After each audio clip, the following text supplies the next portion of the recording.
Hey guys, welcome back to my channel Learn My Food Style. இன்னைக்கு Sri Lankan style Sinhala அச்சார் தான் செய்ய போகிறோம். சிங்கள அச்சார் செய்ய ஒரு பெரிய கேரட் ஸ்லைஸ் பண்ணி எடுத்திருக்கேன். ஒரு மீடியம் சைஸ் பச்சை பப்பாளி ஸ்லைஸ் பண்ணி எடுத்திருக்கேன். 100 கிராம் பச்சை மிளகாய், 500 கிராம் சின்ன வெங்காயம் உரித்து வச்சுருக்கேன். கேரட்டையும் பச்சை பப்பாளியையும் நான் ரொம்ப தின்னாக தான் ஸ்லைஸ் பண்ணி எடுத்திருக்கேன். உங்களுக்கு வேணும்னா இன்னும் இதை விட கொஞ்சம் திக்காக கூட நீங்கள் கட் பண்ணி எடுத்துக்கலாம்.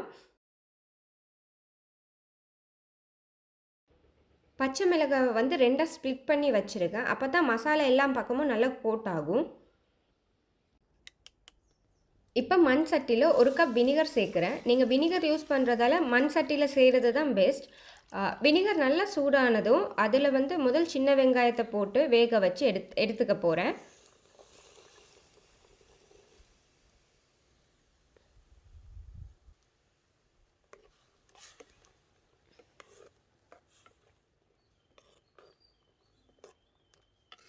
சின்ன வெங்காயத்தை 1 நிமிஷம் மாதிரி வேக வச்சா போதும், அதுக்கு மேலே வைக்காதீங்க.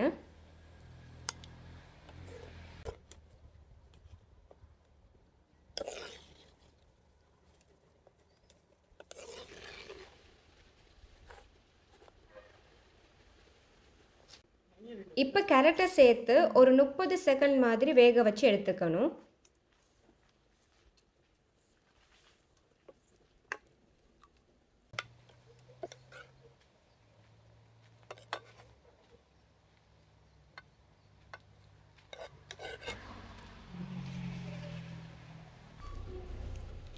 இப்போ பச்சை மிளகாவை ஒரு 20 செகண்ட் மட்டும் வேக வச்சு எடுத்துக்கணும். அது ரொம்ப வெந்தால் நல்லா இருக்காது.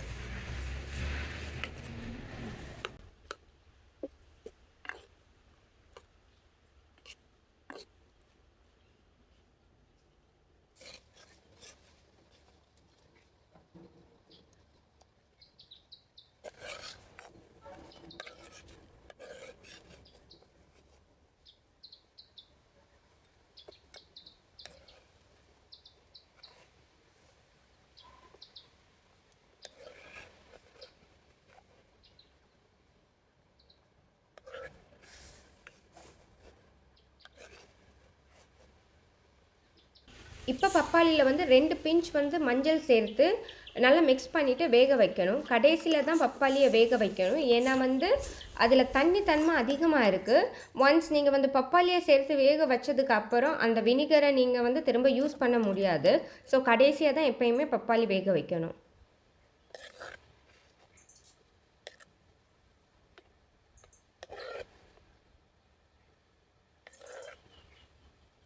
இப்போ அச்சாருக்கு தேவையான பேஸ்ட்டை செய்யலாம். அதுக்கு 1 டேபிள் ஸ்பூன் கடுகை கொஞ்சமாக வினிகரோடு ஊற வச்சுருக்கேன். அரைக்கும் போது கொஞ்சம் ஈஸியாக இருக்கும். கூடவே முருங்கைப்பட்டை 2-3 சேர்த்து வச்சு அரைக்கிறேன், நல்ல வாசனையாக இருக்கிறதுக்காக.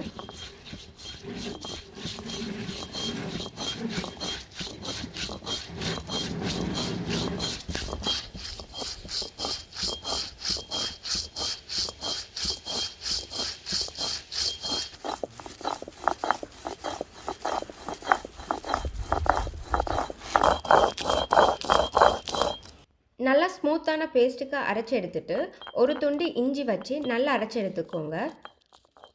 இப்போ 3 பூண்டு, 1/2 டீஸ்பூன் மஞ்சள், ஒரு 10 மிளகு சேர்த்து அரைச்சி எடுத்துக்கணும்.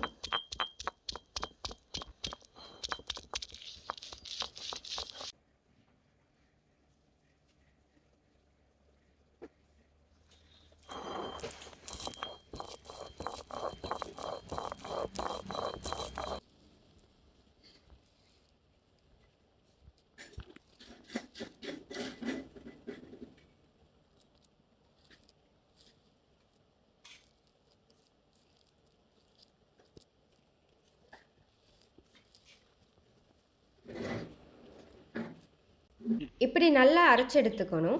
இப்போ அதை மண் சட்டியில் போட்டு 1/4 கப் வினிகர் சேர்த்து நல்லா மிக்ஸ் பண்ணிவிட்டு பிளான்ச் பண்ணி வச்ச வெங்காயம், கேரட், பப்பாளி, பச்சை மிளகாய் எல்லாம் ஒன்று ஒன்றா சேர்த்து எல்லா பக்கமும் படுற மாதிரி மிக்ஸ் பண்ணிக்கணும்.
இப்படி நல்லா மிக்ஸ் பண்ணதுக்கப்புறம் நல்லா காற்று போகிற மாதிரி துணி எடுத்து மூடி கட்டி வச்சுருங்க.